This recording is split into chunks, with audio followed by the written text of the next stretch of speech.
তো বন্ধুরা তোমরা আগে ভিডিওটা ভালো করে দেখো, তারপর আমরা ফানি কমেন্ট পড়বো।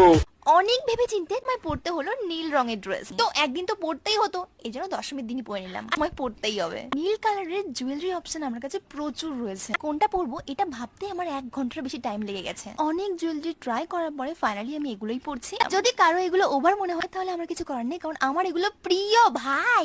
तो चलिए शुरू करते हैं। জঙ্গলি সাজ ভাই, তোকে একদম পায়খানার মগের মতো লাগছে, বিশ্বাস কর। লিপস্টিকটা ব্লু হলে ভালো হতো। কোনো ফ্যাশন সেন্স নেই, চন্দ্রমল্লিকা সেজেছে। এরকম সাজতে পারি না বলেই আমি আজকে ভাইরাল হইনি। সামনে থেকে যারা দেখেছে তাদের জন্য করুণা হচ্ছে। ছাপড়ি দিদি গো, এ তো প্রদীপ ঘষার পর জি হুকুম মেরে আঁকা বলা সেই জিনটা। সত্যি বলতে তোমাকে খুব খুব খুব বাজে লাগছে।